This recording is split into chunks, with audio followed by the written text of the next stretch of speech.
yan guys, kakauwi ko lang. At may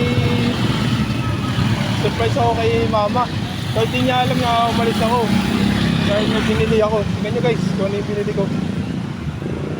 So, syempre ganyan ka special sa akin ma. So hindi mo alam, nagtatago lang ako dito sa tabi-tabi. Pero mamaya masusurprise ka talaga. At saka Happy Mother's Day pala sa lahat ng nanay. At sa lahat ng nanay sa buong mundo. So yun guys, tatago ko, di niya alam na nandito ako sa labas. So handaan tayo pumasok para ma-surprise siya. At sabay bati ng Happy Mother's Day.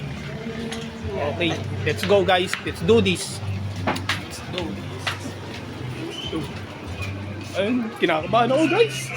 Dahil hindi niya alam, hindi ako nagpaalam. Oh, vlogger ah! Siyempre guys, siyempre special someone yung bibigyan ko. Alam maramdaman niya. Ayun guys, okay, gagawin ko. Ano kaya sasabihin kay mama na Happy Mother's Day. So yun guys, eto na. Actually, nandito na ako sa harap ng tindahan. So, ayun guys. Dahan-dahan. Dahan-dahan lang. So, ito na guys. Sasabihin ko na. Happy Mother's Day, ma. Hi, ma! Happy Mother's Day! Ayan, na-surprise siya. Sabi ko na nga ba, masusurprise to eh. Sabi ko na nga ba,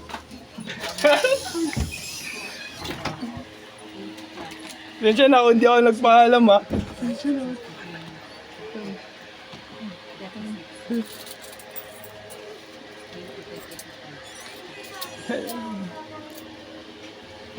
Thank you. Thank you. Yan na, welcome sa aking vlog eh no. Nakablog tayo. Happy Mother's Day. Hindi lang, kanina pa ako umalis. Ano?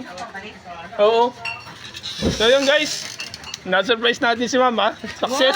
Successful naman yung ating vlog. Successful naman. At na-appreciate naman niya. At contento na ako doon kasi ano, syempre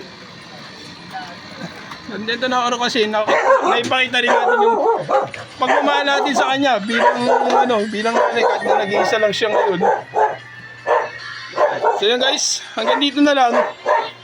Thank you sa mga sa mga makakapanood nito. Pati sa abangan nyo rin yung YouTube channel na ilalabas ko this year. So hanggang dito na lang guys. Pack up na.